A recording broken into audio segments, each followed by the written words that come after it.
ሰላም ሰላም ናዘይድ ዩቲዩብ ቻናል ተኸታተልቲ ክቡራትን ክቡራንን ኣሕዋትን ሓቲን ከመይኒኹም ደሓን ዲኹም ክቡራት ፋሚሊ ኣነ እግዚአብሔር ይመስገን ፅቡቅ ኣለኹ ከምቲ ኣነ ፅቡቅ ዘለኹዎ ድማ ፅቡቅ ክትልዩለይ ናይ ኩሉ ግዜ ተምኒተ እየ ክቡራት ኣሕዋተይ እየ ልማዓልቲ ከዓ ከምዚ ትሪእዎ ዘለኹም ኣዘጋጅየ ዘለኹ ናይ ቅንፍር ዘይቲ ኣብ ሓፂር ግዜ ፀጉርና ዘንውሕና ፀጉርና ፅቡቅ ወዝ ዝገብር ካብኡ ድማ ፍርፍር ተልዩና ኣብ ርእስና እውን ቃልጢፉ ዝለቀልና ካብኡ ግን ናይ ግንባርና እውን ቃልጢፉ ዘንውሐልና ኣብ ሓፂር ግዜ ዘንውሐልና እየ ሒዘልኩም መፅአ ዘለኹ እሞ እስኪ ከምቲ ኣነ ኣብ ለውጢ ዝረኸብኩሉ ለውጢ ክትረኽብሉ እውን ተስፋ ይገብር ስለዚ ሒዘልኩም መፅአ እኒኹ እሞ ክሳብ መጨረሻ ክትከታተልዎ ኣሰራርሕኡ ድማ ብትሕትና ይለበ ተተመቺኩም እውን ናብ ኩሉ ሸር ክትገብርለይ ናይ ኩሉ ግዜ ተምኒተይ ኩራት ኣሕዋተይ እየ ስለዚ ኩራት ቤተሰብ ዘነዳልዮ እየን ዘለኹ ድማ ቅንፍርና ዘይቲ ዘይትውን እየ ካብኡ ድማ መሳርሒኡ ብረድስቲ ማለት እዩ ኩራት ኣሕዋተይ እየ ከምዚአን ይመስላ ማለት እዩ መጀመርታ እዛ ቅንፍር ትገብራ እሞ ካብኡ ማይ ትመልሳሉ ካብኡ ብድሕሪኡ ቀስ ብቀስ ይበስል ብጣዕሚ ይተሓዋወስ ይበስል ተደለኽን እውን ክትጥሕንኡ ትኽእላ ኢኸን ጥሒንካ እውን ይኾን እዩ ማለት እዩ ኩራት ኣሕዋተይ ጥሒንካ ከምዚ ጌርክን ክንተውስልኡ ካብኡ ናብ ኣቑሑኡ ኢኽን ክትቅርብኡ ማለት እዩ ሕዚ ግን ብስነ ስርዓት ረጊዕካ ክስካብ ዝበስል ትፅበይኡ ቁም ነገር ለማነ እየ ከምቱ ከብድና ምግቢ እተድልያ እዙ ርእስና እውን ምግቢ የድልዮ እዩ ኩሉ ግዜ ማለት እዩ ኩራት ፋሚሊ ምግቢ የድልዮ እዩ ኩራት ፋሚሊ ሕዚ ግን እዚኣ ቀስ ብቀስ ብማንካ ጌርክን ናሕበርክን ክስካብ ትበስል ትፅበይ እሞ ካብኡ ብልበሰለት ብጣዕሚ ጥቕ ኢሉ ናብ ሓፊስ ነገር ብልተቀየረ ከዓን ኣውሪድክን ናብ ኣቑሑኡ ትግምጥልዎ ማለት እዩ ኩራት ኣሕዋተይ እዚኣ ርእስኽን በተለይ ዓትን ገንበርክን ልሸብሸባ ገንበርክን ንድሕሪት ልተመለሳ ቃልጢፋ ለውጢ ተምፀልክን ካብኡ ድማ ርእስኽን እውን ፃዕዳ ፃዕዳ እናወፀ ዘሸግረክን ካብ ዝተፈላለየ ነገር ምጥቃም ማለት እዩ ኣብ ሓንቲ ምቋም እንደ እቲ ጅምር ኣቢልካ ሕዲግ እንድሕር ተብሎ ነቲ ርእስኻ ለሲ ፅቡቅ ኣየድልየካን እዩ ማለት እዩ ምክንያቱ እቲ ርእስና ለሲ ከምታ ካብድና መሪፅና ምግቢ እንበልዐላ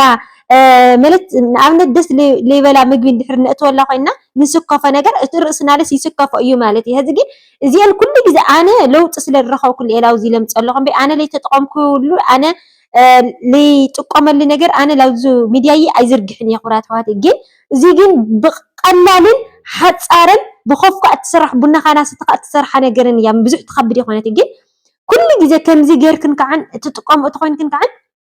ይኸው ዘይቲ ዘይትውን መሊሰሉ ከመይ ተሓዋዊስ እኒኦ መልክዑና ሕብሩ እውን ወዙ ጨንኡ ብስሩ ፍሉይ እዩ ፍሉይ ማለት እዩ ፍሉይ ዘይቲ ዘይትውን ማለት እዩ ብስሩ በቃ ብእውነት ቁም ነገር ማለት እዩ ቁርንፉድ ማለት እዩ ግደፍኡ በቃ ጨንኡ ኳስ ይኣኽለካ ማለት እዩ ዓደታትና ለሽታ ኳስ ይጥቀሙ እየን ኩራት ኣሕዋትና ሽታ ማለት እዩ ሽታ ወቂጥካ ብደንቢ ጌርካ ዘጋጅኻት ይጥቀሙ ኢሉ ወይኑ ኳስ ማለት ፋሚሊ ሕዚ እዚኣ እውን ከምዚ ገይረ ገምጢለያ እኒኹ ንክዝሕለለይ ላብቲ ኣቕሓ ክገብራ እየ ድሓር ማለት እዩ ኩራትን ክቡራንን ክስካብ መጨረሻ ተኸታተልዋ ማለት እዩ ኩሉ ግዜ ከተዘውትሩ ሓንቲ ግዜ ኣዘውቲርካ ሱቕ ማለት ዘይኮነስ ኩሉ ግዜ ክትጥቀሙ ኣለክን ማለት እዩ ኣዝሒልክን ሃፈፍ ኣቢልክን ከዓ ናዛ ኣቕሓ ድሓር ክግምጥላ እየ ማለት እዩ ኩራትዬ ቁም ነገር ማለት እዩ በተለይ ርእስና ናብ ሸብሸበ ፃዕዳ ፃዕዳ እናወፀ ዘሸግረና ቃልጢፉ ርእስና ለ ሓሪፍ ወዝ እዩ ዝገብረልና ማለት እዩ ኣነ ብጣዕሚ ብእውነት እንድዒ ለውጢ ዝረኸብኩሉ ስለዝኾነ እንድዒ